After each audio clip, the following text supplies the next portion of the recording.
Elastic ফেটে যাবে কিন্তু এটা কখনো ফাটবে না। আর এতে ভালো ইলাস্টিক আছে বৌদি, সারা জীবন লুজ হবে না, গ্যারান্টি দিচ্ছি। আচ্ছা ওয়াসিম ভাই, আপনি বলুন তো, মেয়েটা 5 ফুটের, রোগা পাতলা, ওর জন্য কতটা কাপড় লাগবে? পাটিয়ালা বানাবেন তো? হ্যাঁ। 5 মিটার তো লাগবেই লাগবে, কিন্তু আপনি সেফটি হিসাবে 5.25 মিটার নিন। 5.25-এর কত টাকা লাগবে? ওই ধরুন 360 মতো পড়বে।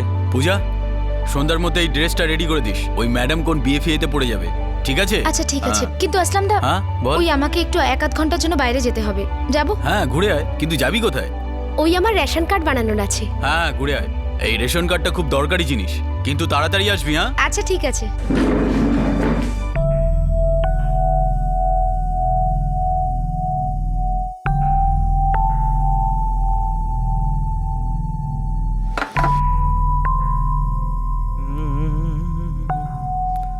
সুনীল দাদা, এটা একটু আরেকবার দেখে নাও না।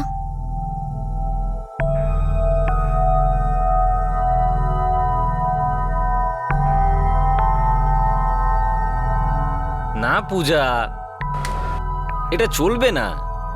তোকে আগেই বলেছি বাইরের রেশন কার্ড দিয়ে এখানে রেশন কার্ড বানানো যায় না।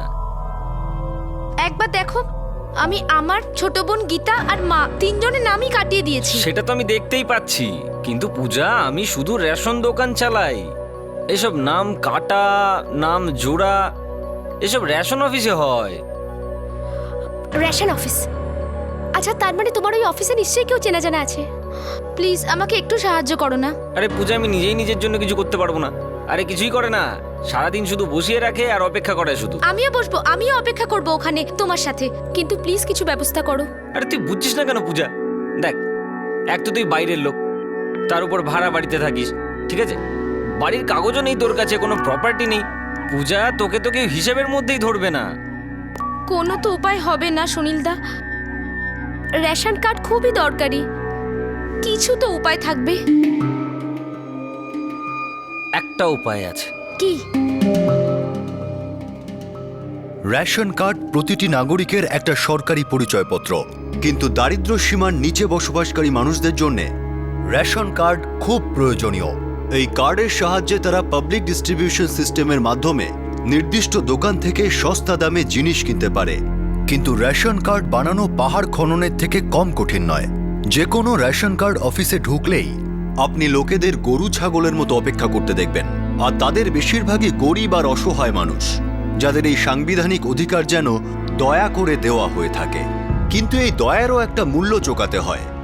সরকারি দপ্তরের টেবিলের উপরের ফাইলগুলোকে টেবিলের নিচ দিয়ে নাড়াতে হয়। 17 বছরের পূজাকেও এই তিক্ত সত্যের মুখোমুখি হতে হলো যে সস্তা দামের জিনিস কেনার রেশন কার্ড পেতে হলে তাকে অনেক মূল্য দিতে হবে। কিন্তু আরেকটাও সত্যতা ছিল, এই কার্ড শুধুমাত্র কার্ড ছিল না, একটা দেওয়াল ছিল, একটা বন্ধ দরজা ছিল, যেখানে অপরাধ কড়া নাড়তে পৌঁছে গেছিল।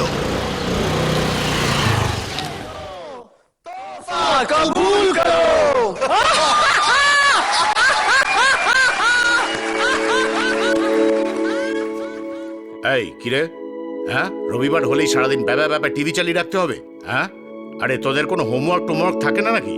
বাবা, আজকে সানডে, সানডে মানে হলিডে, হলিডের দিন যে কাজ করে তার স্ক্রু ঢিলা হয়। বাজে কথা বলবি না, কি মুখে মুখে কথা বলে। পুষ্পা, এই পুষ্পা। হ্যাঁ। এই দেখো দেখো, তোমার ছেলে তর্ক করছে, কোনো শিক্ষা দীক্ষা দিতে পারো না নাকি? হ্যাঁ, আরে বড় হয়ে কি হবে, এই দেশের কি হবে? দেশের কথা তো তোমরা রাজনীতির লোকেরা বোঝো, আমাকে শুধু তোমরা দুপুরের খাবার কথা বলো। তুমি খাবে কি খাবে না? আরে যদি আমার একটু লেট হয়ও তাহলে খাবো না। তুমি একটা কাজ করো, এখনই আমাকে আলমারি থেকে 5,000 টাকা বার করে দাও। আচ্ছা। উপরে আছে, এ বন্ধ কর, উপরে আছে গো। 1 2 3 4 5 এনা। হ্যাঁ দাও দাও দাও, চলো।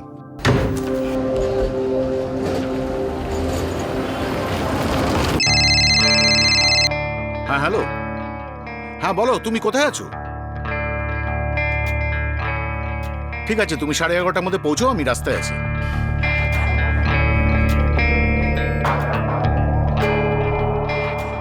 নমস্কার সাহেব। নমস্কার নমস্কার।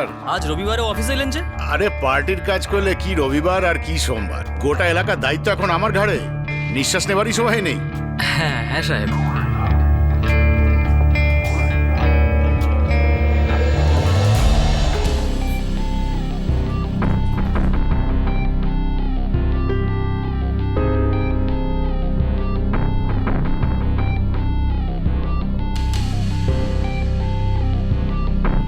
মঙ্গেশ কদম একটা বড় রাজনৈতিক দলের সক্রিয় কর্মকর্তা ছিল আর স্থানীয় রেশন অ্যাসোসিয়েশনের চেয়ারম্যানও। সেই রবিবার যখন সবাই বাড়িতে বিশ্রাম করছিল, মঙ্গেশ কদমের অফিস বিল্ডিংয়ে সব অফিস বন্ধ ছিল, কিন্তু সেই সময় সে অফিস এসেছিল কোনো জরুরি কাজে।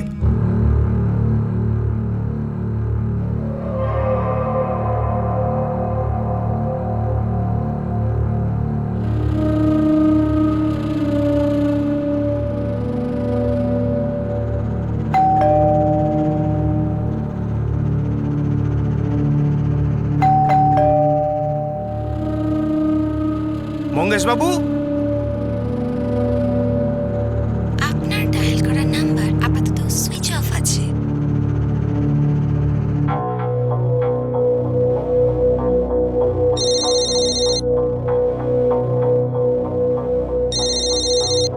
হ্যালো, কে বলছেন? নমস্কার বৌদি, গিরিশ বলছি। কদম সাহেব অফিসে এসছেন তো? তাই তো বলে গেছেন। কটায় বেরিয়েছেন বাড়ি থেকে? এই ধরো 10টা 10:30 নাগাদ। কেন, কি হয়েছে? কিছু না বৌদি, ওনার গাড়ি নিচে পার্ক করা আছে আর ওনার অফিসের বাইরে দাঁড়িয়ে আছি। তালা লাগানো আছে নাকি? আশেপাশে কোথাও গেছে হয়তো। না বৌদি, তালা লাগানো নেই, কিন্তু ফোন ধরছেন না। আরে গিরিশ, উনি ভেতরেই আছেন, তো তুমি ডেকে দেখো না ওনাকে। আচ্ছা, দেখছি। মঙ্গেশ বাবু,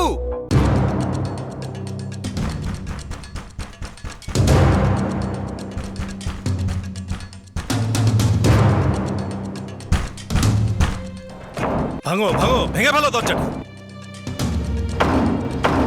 খুলেছে?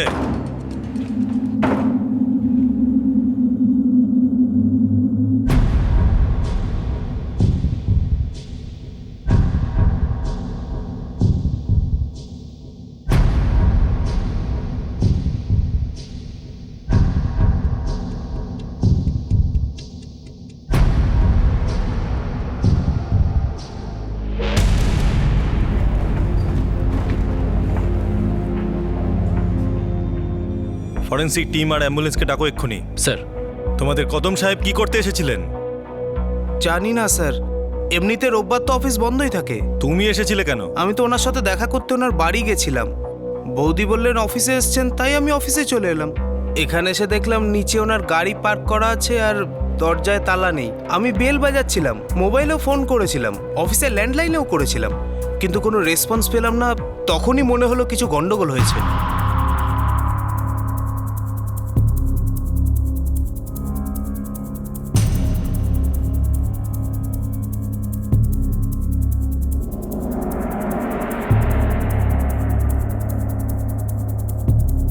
পুরো অফিসটা ভালো করে সার্চ করো। স্যার, ওনার সেলফোন পাওয়া যাচ্ছে না স্যার। বডি চেক করেছো? হ্যাঁ স্যার, পার্স পুরো খালি। লুট তো হয়েছে, পার্সে কোনো টাকা নেই, কিছু কাগজ পড়ে আছে। ভেতরের কোনো লোকের কাজ, কারণ জোর করে দরজা খোলার কোনো চিহ্ন নেই। স্যার, ভেতরের লোক কিনা সেটা তো বলা যাচ্ছে না, কিন্তু হ্যাঁ অবশ্যই চেনা লোক হবে, কারণ ওরা মিস্টার কদমের সাথে বসে মদ খেয়েছে। স্যার, 10:30 থেকে 11:15টার মধ্যে মঙ্গেশ সাহেব ঢুকেছিলেন।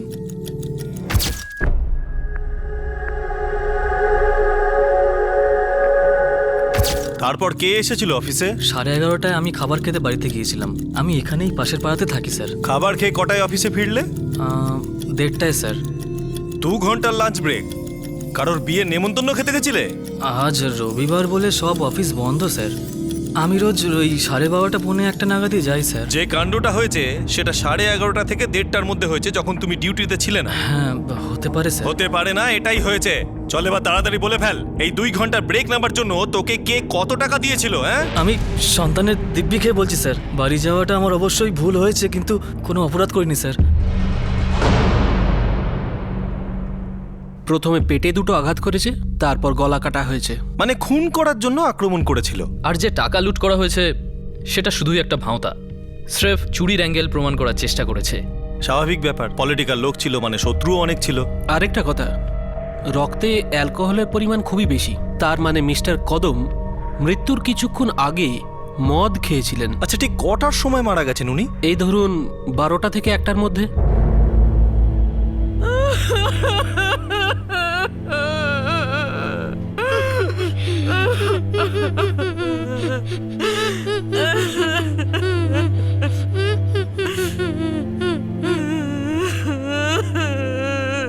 পুষ্পা দেবী, পার্টি আপনার দুঃখ ভালোই বুঝতে পারছে। মঙ্গেশবাবু আমাদের পার্টির খুবই শক্তিশালী কর্মকর্তা ছিলেন। আপনি কোনো রকম চিন্তা করবেন না, পার্টির সমস্ত সাহায্য করবে। আর যেই কাজ করেছে ধরে নিন তার দিন শেষ।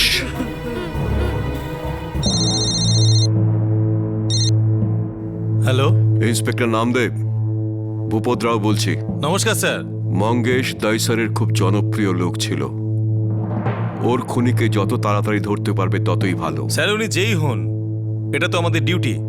আমরা আপনাকে বলছি খুনিকে যত শীঘ্র সম্ভব ধরে ফেলবো। পুলিশের কাছে সেটাই আশা রাখি। জয় হিন্দ। স্যার, খবর পাওয়া গেছে স্যার। খুনের দিন সকালে মঙ্গেশ কদম তার স্ত্রীর থেকে 5,000 টাকা নিয়েছিল, সেটা পাওয়া যাচ্ছে না। তার সাথে মোবাইল, হাতের ঘড়ি, গলায় সোনার চেন আর আংটিও উধাও। অফিসে বসে যেখানে মদ খাচ্ছিল সেখানে 3টে গ্লাস ছিল। মানে প্রথমে মদ বয়েছে, তারপর রক্ত। অনেক মদ স্যার, তাও সানডের দিনে। এর মানে শত্রু বন্ধু সেজে এসেছিল। ওই সেলফোনের রেকর্ড এসে গেছে? স্যার, ওটা কালকের মধ্যে চলে আসবে। আচ্ছা, এক কাজ করো, মদের বোতলটা নিয়ে এসো। এর ব্যাচ নম্বর দেখে এর দোকান খুঁজে বার করো। খবর নাও কোন দোকান থেকে বোতলটা কেনা হয়েছিল। সম্ভবত সেখান থেকে কোনো সূত্র পাওয়া যাবে।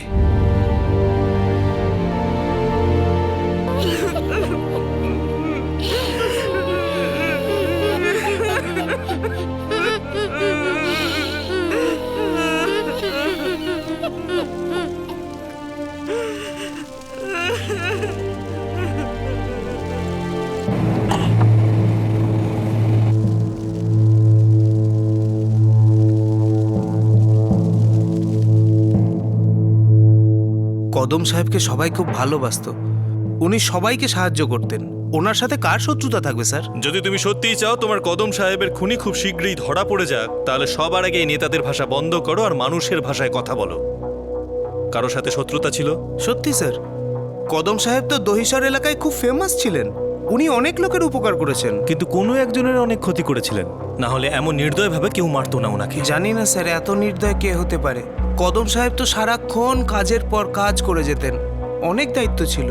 নিজের এলাকার রেশন সংগঠনের চেয়ারম্যানও ছিলেন। গোটা পিডিএস সিস্টেমটা দারুণ চালাতেন। সাহেব, খুব ভালো লোক ছিলেন মঙ্গেশবাবু। এই মঙ্গেশবাবুর অ্যাসোসিয়েশনে কটা রেশন দোকান ছিল? গোটা দাইসারে মোট 7টা রেশনের দোকান আর কিছু ছোটোখাটো মুদির দোকান ছিল। সাহেব, মঙ্গেশবাবুর মন খুব বড় ছিল। ঠিক আছে, বস্তিতে গিয়ে লোকেদের জিজ্ঞাসাবাদ করো। পুরুষ, মহিলা, বাচ্চা সবাইকে প্রশ্ন করবে। এই লোকটার মন খুব বড় ছিল। একবার তো নিশ্চয়ই ভুল করেছে।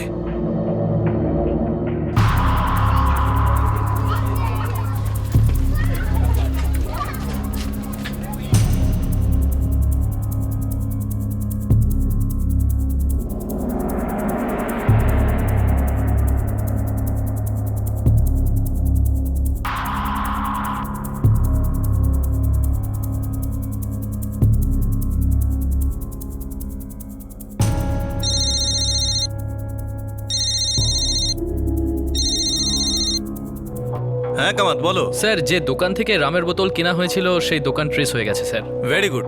কোথায় দোকানটা? স্যার, দহিসরে। এই বোতল তোমাদের দোকান থেকে কেনা হয়েছিল, যেটা তোমাদের নেতা মঙ্গেশবাবুর ডেড বডির কাছে আমরা পেয়েছি। ওখানে আর কোনো বোতল ছিল না, মানে উনি অফিসে মদ রাখতেন না। আমরা নিশ্চিত এই বোতল সানডেতে কেনা হয়েছিল। কোনো আইডিয়া আছে কে কিনেছিল? আমি রেজিস্টার চেক করে আপনাকে বলছি। রামের 1 লিটার, তাই তো? শনিবার এই ব্র্যান্ডের 16টা বোতল বিক্রি করেছি, আর রবিবার একটাই বোতল বিক্রি করেছি। কামাত, এটাই সেই বোতল। কে কিনেছিল মনে আছে? স্যার রবিবার দোকানেতে এত ভিড় হয় যে কাউকে মনে রাখা খুবই মুশকিল। একটু মাথায় চাপ দাও আর মনে করার চেষ্টা করো। কিছু মনে পড়লে আমাকে ফোন করে বলে দিও। Okay sir. না স্যার, সুপারি তো একেবারেই দেয়নি। পলিটিক্যাল লোক, তাও দহিসরের। সুপারি বেরোনোর আগে আমরা সব খোঁজররা সেটা জেনে যাই সাহেব। খুনিরা কদমের সাথে বসে মদ খেয়েছিল। বন্ধু ছিল সম্ভবত। পলিটিক্সে কে বন্ধু আর কে শত্রু? কদমবাবু দহিসরের সমস্ত বাড়ি খুব ফেমাস ছিলেন। যাকে পেতেন তাকে নিয়ে দুপেগ মেরে দিতেন। মানে মদের নেশা ছিল খুব। আর কি কি নেশা ছিল তোমাদের এই কদমের? তাও কচি মালের। কিন্তু আমরা যতটা এনকোয়ারি করেছি তাতে মেয়ের শখের ব্যাপারে কেউ কিচ্ছু বলেনি। স্যার, কালিদাসের মতো নিজের ডালে কে কুড়ুল মারবে বলুন তো? পলিটিক্সের ব্যাপার না সাহেব, কেউ কোনো ঝামেলা চায় না। আমিও শুনেছিলাম একটা হাওয়ায় ওড়া খবর, একটা মেয়ের সাথে চক্কর ছিল সাহেব। সে কথা তো আমরাও শুনেছি সেলিম। এরপর জানি না সাহেব, মানে কথাটা হাওয়ায় উঠছে সাহেব। কথাটা হাওয়া থেকে মাটিতে নিয়ে আয়। চল এখন যা। চললাম সাহেব। সেলফোনের রেকর্ড এসেছে? আধ ঘন্টার মধ্যে টেবিলে দিয়ে দিচ্ছি। কিন্তু স্যার সেলফোন এখনো সুইচ অফ আছে, লোকেশন ট্রেস করা যাচ্ছে না। আমার মনে হচ্ছে ওরা সেলফোন ভেঙে চুরে একেবারে ফেলে দিয়েছে। একটা রাজনৈতিক দলের উদীয়মান কর্মকর্তা মারা গেছেন। নিজের এলাকায় তার খুবই নাম ডাক ছিল। সবাই ওনার নামে ভালো ভালো কথাই বলছিলেন। উনি গরিবদের সাহায্যও করতেন, কিন্তু তবুও তাকে নৃশংসভাবে খুন করা হলো। এখন প্রশ্ন হলো যে এই মার্ডারের পিছনে উদ্দেশ্য কি ছিল? কে ছিল এই খুনি বা খুনিরা? এখনো পর্যন্ত পুলিশ কোনো ব্রেক থ্রু পাচ্ছিল না। অপেক্ষা করছিল মঙ্গেশ কদমের সেলফোন রেকর্ডের। স্যার, মঙ্গেশ কদমের সেল রেকর্ড চলে এসেছে।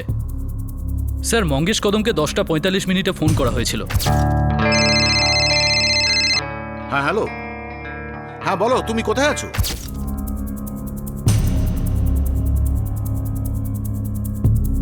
এইট 6526, এ তো মুম্বাইয়ের নম্বর। হ্যাঁ স্যার, এখন সুইচ অফ আসছে, কিন্তু আমাদের রেকর্ড অনুযায়ী অন পাওয়া যাবে।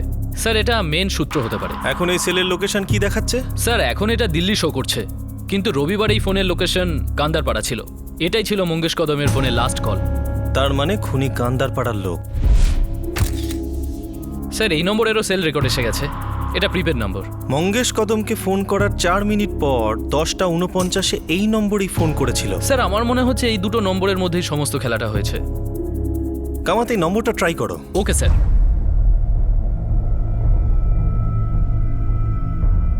হ্যালো, কে বলছেন? দাদা, ফোন আপনি করেছেন, আপনি বলুন কে বলছেন। আমি দহিসর পুলিশ স্টেশন থেকে পিএসআই কামাত বলছি। হ্যালো স্যার, কেটে দিয়েছে। আবার ট্রাই করো। আপনার ডায়াল করা নাম্বার আপাতত সুইচ অফ আছে। স্যার, সুইচ অফ বলছে। এই নম্বরটাই খুনির হতে পারে বা আমাদের খুনির কাছে নিয়ে যেতে পারে। এই নম্বরটাকে ট্র্যাকিংয়ে দিয়ে দাও। আমার এই নম্বরের এক্স্যাক্ট লোকেশন চাই। আসলাম, আসলাম। কি? আসলাম ভাই, পুলিশ ফোন করেছিল। বলেছিলাম না তোকে, মোবাইল থেকে সিম কার্ডটা বের করে দে, বের করে দে। সেটা করিসনি? এক্ষুনি বার করছি, দাঁড়া। উলঙ্গ হবার পর প্যান্টের চেন খুঁজে লাভ কি? পুলিশ যদি জানতে পারে না। মঙ্গেশ বাবুর ফোনটা বেচে দিতে বলেছিলাম, সেটা বেচেছিস তো? মাত্র 2 দিন হয়েছে ভাই, কোথায় বিক্রি করব? আমি খুব ভয় পেয়ে গেছিলাম। আসলাম। পূজা কোথায়? পূজা জানি না ভাই, ও বাড়িতে নেই। গীতা,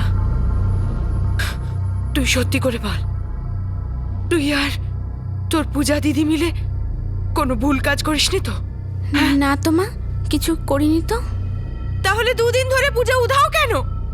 আর তুই বাড়িতে থেকেও চুপচাপ আছিস, আর এরকম ভাবে তুই জড়সড় হয়ে বসে আছিস। বল, কি লুকোচ্ছিস? আমি দেখছি।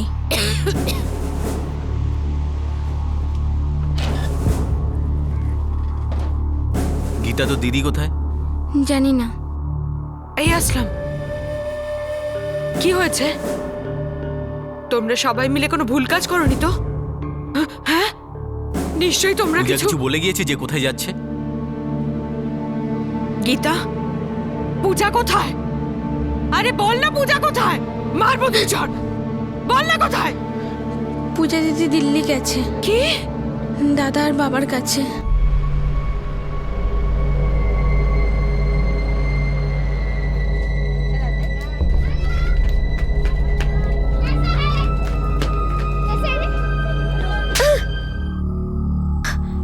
এমন করলে তুই? কেন এমন করলে তুই? তোদের তিনজনকে মুম্বাইতে রেখে আমি জীবনে সব থেকে বড় ভুল করেছি। তুই নিজেও ফাঁসলি, বেচারি গীতাকেও ফাঁসিয়ে দিলি। হ্যাঁ বাবা, আমাদের একা পেলে তোমার দিল্লি আসা উচিত হয়নি। কত 3 বছর আমরা মুম্বাইতে কিভাবে কাটিয়েছি শুধু আমরা জানি। কি খারাপ অবস্থা ছিল আমাদের, বলতেও পারবো না। তুমি তো আমাদের ওখানে নিয়ে গেছিলে না? তুমি তো মুম্বাইয়ের স্বপ্ন দেখিয়েছিলে না? কিন্তু যেই দিন তোমার শরীর খারাপ হলো, আমাদের ভাগ্যও খারাপ হয়ে গেল। তুমি তো এখানে চলে এলে দাদার কাছে, কিন্তু আমরা ওখানে অপমানিত হতে থাকলাম। মা বাড়ি বাড়ি গিয়ে বাসন মাজত, আমি সেলাইয়ের কাজ করতে শুরু করলাম। পড়াটাও ছেড়ে দিতে হবে।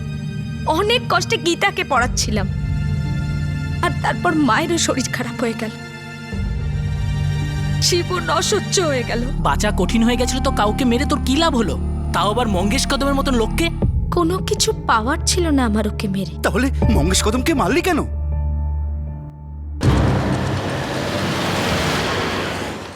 কোনো ওয়াসিম লতিফ বলে একজনের ফোন ওটা। কান্দার পাড়ায় দর্জির একটা দোকান চালায়, ব্লু টেলার।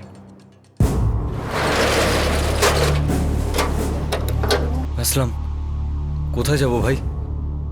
কি করব এখন? জানি না ওয়াসিম, কিন্তু যদি এখানে থাকি না, আমাদের কবর নিশ্চয়ই খুঁড়ে দেবে। আমাদের তো সর্বনাশ হয়ে গেল ভাই। এখন চল এখান থেকে।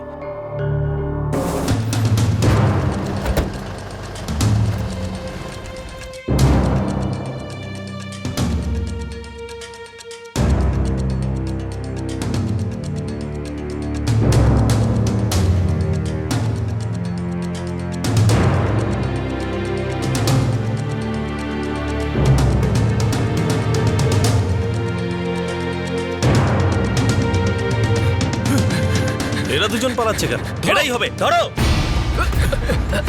দাঁড়া,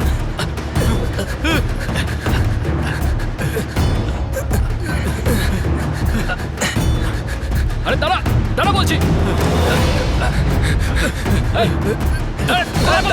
দাঁড়া বলছি, দাঁড়া, দাঁড়া। আরে দাঁড়া, একবার হাতে পেলে না শেষ করে দেবো কিন্তু।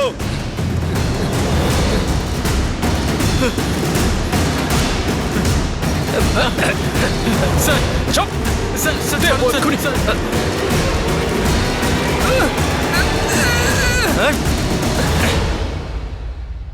বিশ্বাস করুন স্যার, আমরা নির্দোষ। নির্দোষ হলে আমাদের দেখে দৌড়ালি কেন? অলিম্পিকে নাম দিবি নাকি? আমাদের মঙ্গেশ বাবুর সাথে ব্যক্তিগত কোনো শত্রুতা ছিল না, না কোনো স্বার্থ, আর না কোনো লাভ সাহেব। 5,000 টাকা ক্যাশ, মোবাইল, চেন, আংটি খোয়া গেছে, আর বলছিস কোনো লাভ নেই? স্যার ওই মোবাইল, টাকা, চেন সব সামনে পড়েছিল তাই তুলে নিয়েছিলাম। কিন্তু স্যার আমরা যা করেছি সব পূজার জন্যই করেছি। পূজা? এই পূজাটা আবার কে?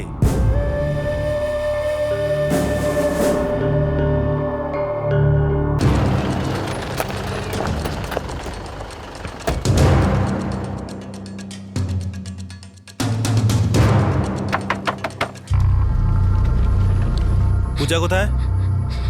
স্যার ও পূজা কোথায়? সাহেব, এই বাচ্চা মেয়েটাকে বকবেন না।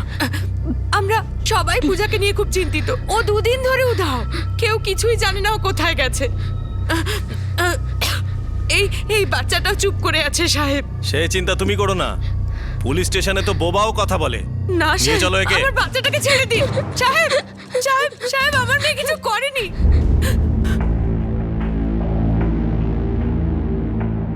এরা দুজন বলছে যে এরা মঙ্গেশ কদমকে পূজার কথায় খুন করেছে। এরা কি সত্যি বলছে গীতা? মা এনাদের বলে দে যে কি হয়েছিল। সাহেব, পূজা আমাদের কাছে গত 2 বছর ধরে সেলাইয়ের কাজ করছিল।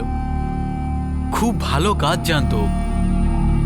ওই মেয়েটা খুব গুণী সাহেব, মনটাও খুব ভালো, পরিশ্রমী, নিজের পরিবারের দেখাশোনা করছে, একে পড়াচ্ছে সাহেব। আচ্ছা, তাই এই গুণী হঠাৎ খুনি হয়ে গেল কেন? এমন কি পরিস্থিতি হলো যে মঙ্গেশ কদমকে খুন করতে হলো? কি এমন সম্পর্ক ছিল মঙ্গেশ কদম আর পূজার মধ্যে? পূজা খুবই সম্ভ্রান্ত মেয়ে ছিল সাহেব। কি হলো? কি হয়েছে রে? আসলাম, ওষুধের বাক্সটা নিয়ে তাড়াতাড়ি। আরে ইয়ার, কি করিস পূজা? মুখে আঙুলটা ঢোকা। মনটা কোথায় থাকে পূজা? 2-3 দিন ধরে দেখছি তোকে কোনো না কোনো ভুল করছিস তুই। আরে যদি কোনো সমস্যা থাকে বল না আমাদের। সমস্যাটা কি হয়েছে? এদিকে দে, এদিকে দে। চেপে ধর, চেপে ধরে রাখ। ভাই মনে করিস তো আমাদের? মাথা নিচু করে রাখলে সমস্যা সমাধান হবে না, আরো বাড়বে। বল কি সমস্যা হয়েছে? পূজা কাঁদছিস কেন? পূজা কান্নাকাটি করলে কিছু হবে না। কোনো অসুবিধা হলে, কোনো সমস্যা হলে আমাদের বল। ওই আমার নতুন রেশন কার্ড বানানোর ছিল। তো তুই তো গিয়েছিলিস সুনীল বেনের দোকানে, সে তো তোকে সাহায্য করে ও বলেছিল। আমাকে সাহায্য করেনি। কি করেছে ও? প্লিজ আমাকে সাহায্য করো না। আরে তুই বুঝছিস না কেন পূজা? দেখ, এক তো তুই বাইরের লোক, তার উপর ভাড়া বাড়িতে থাকিস, বাড়ির কাগজও নেই তোর কাছে, কোনো প্রপার্টি নেই। পূজা, তোকে তো কেউ হিসেবের মধ্যেই ধরবে না। কোনো তো উপায় হবে না সুনীলদা? রেশন কার্ড খুবই দরকারি, কিছু তো উপায় থাকবে। একটা উপায় আছে। কি? তুই না মঙ্গেশ বাবুর সাথে দেখা কর। উনি কে? ইন্ডিয়ান ন্যাশনাল পার্টির খুব বড় নেতা। আর এই যে দেইসার আছে না, রেশন অ্যাসোসিয়েশন, তার চেয়ারম্যান উনি। Welcome to Beaton world. How may I assist you? নতুন ফ্ল্যাটের জন্য একটা স্ট্যান্ড ফ্যান আর কুলার নেব। এই পচা গরম থেকে একটু স্বস্তি চাই। বাজার চলতে সব ব্র্যান্ড আর ভরসাযোগ্য নয়। তার জন্য তো আমাদের ফ্যান আছে, all purpose bullet table fan, ceiling fan. আমাদের সিলিং ফ্যান কিন্তু 30 মাসের ওয়ারেন্টি সহ পাওয়া যায়। আছে ফারাটা 2 বছরের ওয়ারেন্টি, 17 থেকে 20 মিটার এয়ার ফ্লো। মধ্যবিত্তের সাধ্যের মধ্যে একমাত্র ভরসাযোগ্য ব্র্যান্ড বিটন। আমাদের কুলারের কিন্তু অনেক range, 45 litres, 50 litres, 70 litres, 90 litres, 110 litres. Honeycomb সহযোগে বিটনের সব কুলারের ওয়ারেন্টি 1 বছর। চেনা হাওয়ায় অচেনা অনুভূতির জন্য একমাত্র আদর্শ বিটন। গরমে স্বস্তি পেতে বিটনের ফ্যান হোক বা কুলার, আজই আনুন বাড়িতে। Vuitton, digitally yours. উনি একটা ফোন করে দিলে তোর রেশন কার্ড তুই পেয়ে যাবি। সত্যি? হ্যাঁ। আমি কোথায় কিভাবে মঙ্গেশ বাবুর সঙ্গে দেখা করব? ম্যাডাম এন্ট্রি করে যেতে হবে এখানে।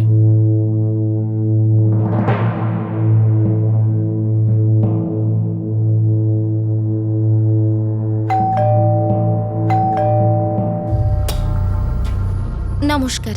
বলুন কি দরকার? স্যার, আমার নাম পূজা, মঙ্গেশ বাবুর সঙ্গে দেখা করতে চাই। হ্যাঁ সেটাই তো জিজ্ঞেস করছি, কি দরকার? আমি নতুন রেশন কার্ড বানাতে চাই। রেশন কার্ড তো এখানে হয় না, রেশন অফিসে হয়। কিন্তু স্যার ওখানে কেউ আমায় সাহায্য করছে না। কে এসেছে রে গিরিশ? কেউ না স্যার, একটা মেয়ে এসছে, রেশন কার্ড বানাতে এসছে ও। হ্যাঁ, আসতে দে, ওকে ভিতরে আসতে বল। আচ্ছা যা, তোর ভাগ্য খুলে গেল।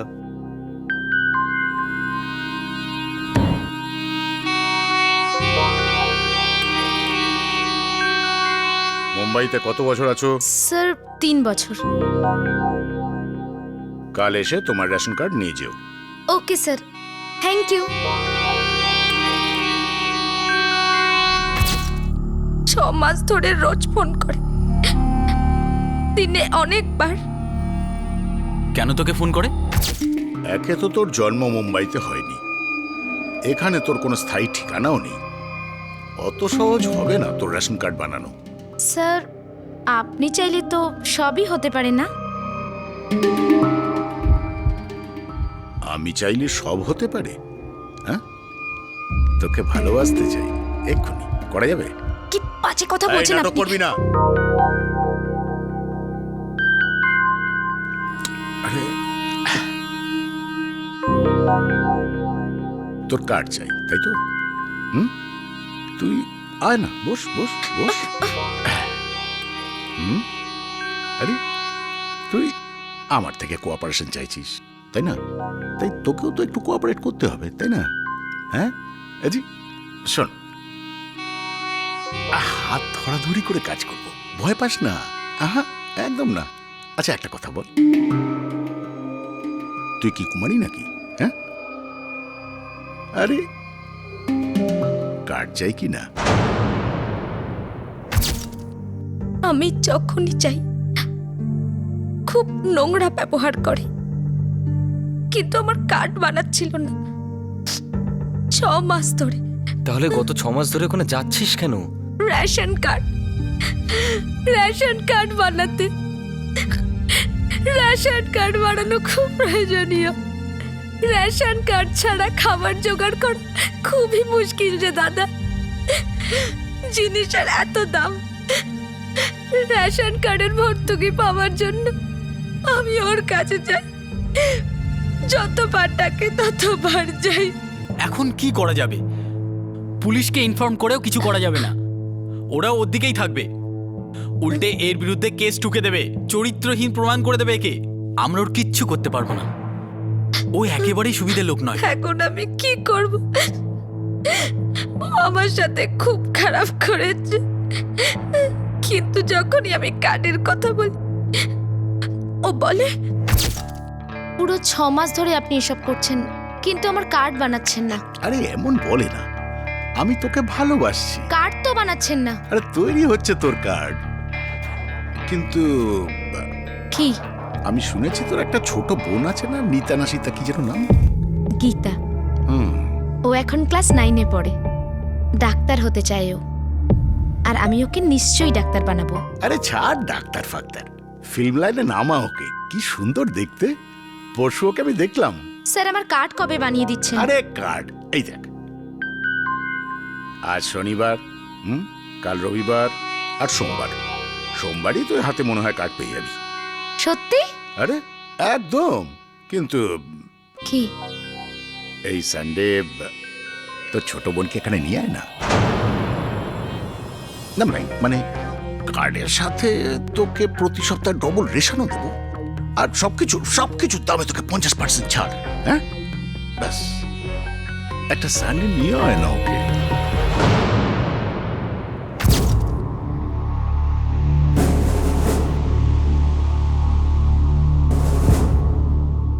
পূজা দিদি কার কাছে যেত বলুন? আপনার কাছে এলে আপনি কি করতে পারতেন স্যার? কিছুই তো না। স্যার, আমরা সহ্য করতে পারিনি।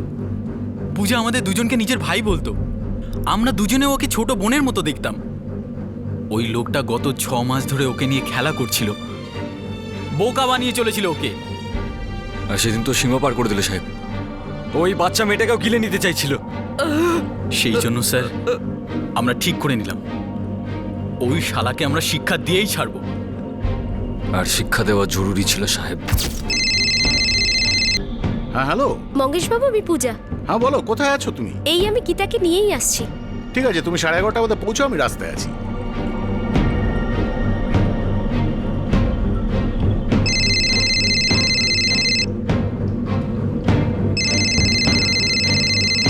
হ্যালো, হ্যাঁ পূজা বল। কদম সাহেব যে কোনো সময় অফিসে পৌঁছবেন। আমরা তোর পৌঁছানোর আগেই ওখানে পৌঁছে যাব। আমরাও একটু পরেই পৌঁছে যাব।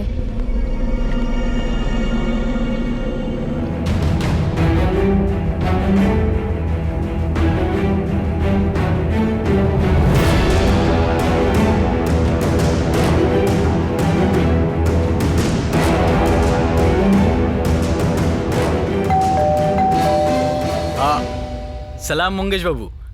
আরে সালাম সালাম। তোমরা দুজন এখানে কি ব্যাপার? আজ তো সানডে। আরে দাদা কিছু না, এদিক দিয়ে যাচ্ছিলাম, ভাবলাম আপনার সাথে দেখা করে যাই। আরে মেঘনা চাইতে জল, এসো এসো এসো এসো। দাদা দাদা আপনার মতো নেতা থাকলে না, তাহলে মানে গোটা দেশটার রূপই বদলে যাবে। আরে দেশ টেসের কোনো ব্যাপার নয় রে বাবা, আমি নিজের এলাকাতে খুব খুশি। হ্যাঁ, ছোটখাটো কাজ করো আর আনন্দে থাকো। আরে মঙ্গেশ বাবু, আপনি যেটা করেন সেটা ছোটখাটো কাজ না।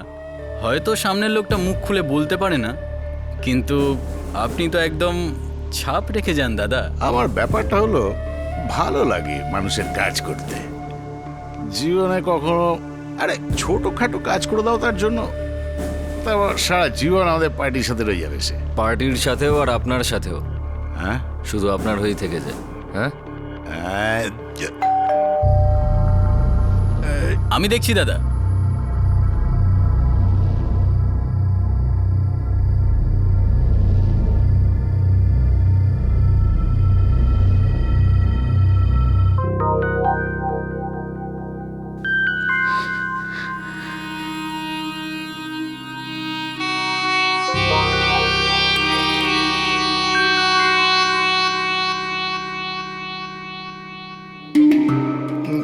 ভাই আসলাম, ওয়াসিম, আসার জন্য অনেক ধন্যবাদ। এবার তোমরা যাও, আমি এই বাচ্চাদের সেবা করব। এখন অনেক দিন ধরে আপ ডাউন চলছে বেচারি। ঠিক আছে দাদা, দায়িত্ব আগে, নেশা টেশা তো আবার পরেও করা যাবে। হ্যাঁ ভাই, দেখো খুদা হাফিজ মঙ্গেশ দাদা। জয় হিন্দ, জয় হিন্দ। হ্যাঁ আচ্ছা, সালাম দাদা।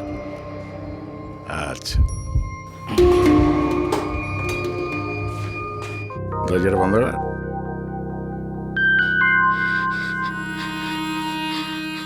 What is your name?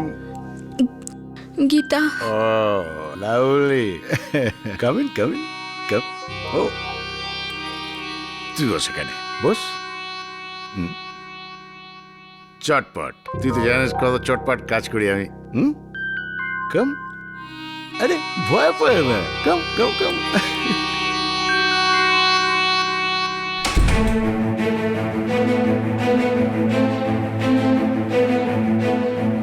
ও গীতাকে ভেতরে নিয়ে গেছে।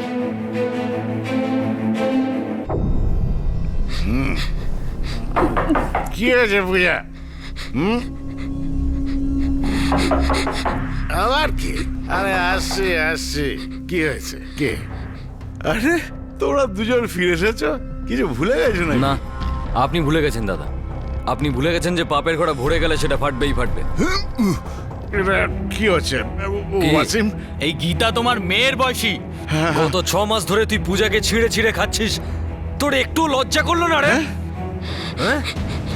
এদেরকে বল, রেশন কার্ডের নাম করে তুই লোকদের সাথে খেলা করিস? আজ থেকে তোর খাওয়া দাওয়া বন্ধ মঙ্গেশ বাবু। মার!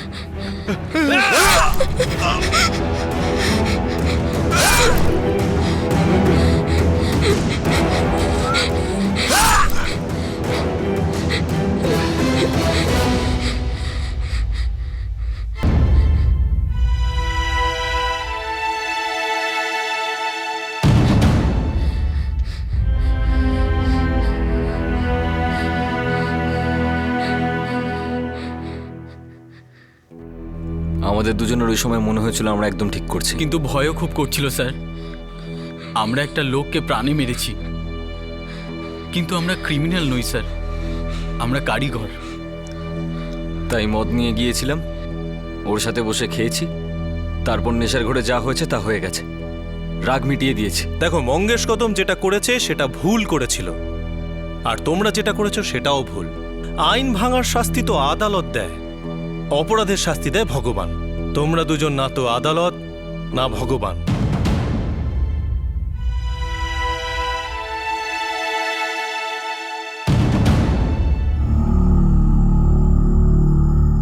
পূজা,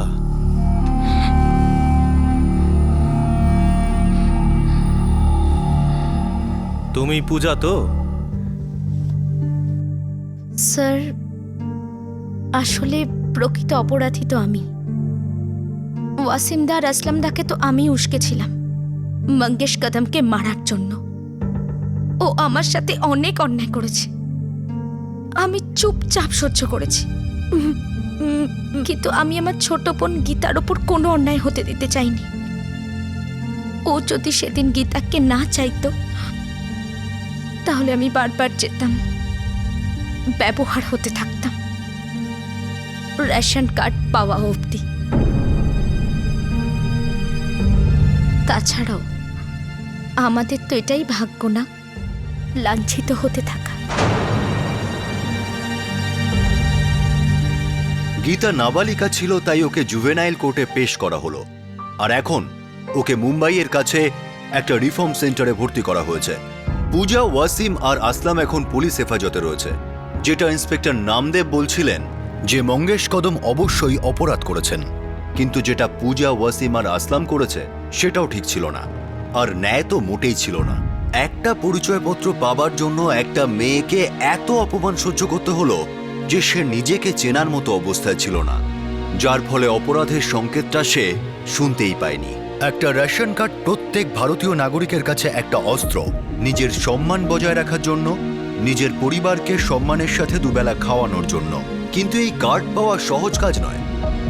আমাদের দেশে গরিবদের জন্য কিছুই সহজ নয়। যদি নিজের শরীর আর নিজের আত্মা দুটোর বাজি রেখে পূজা এই কার্ড পেয়েও যেত, তবুও সেই কার্ডে কম দামে পুষ্টিকর খাবার পাওয়া, সেটা তো আক্রোশের একটা নতুন দিক খুলে দিত।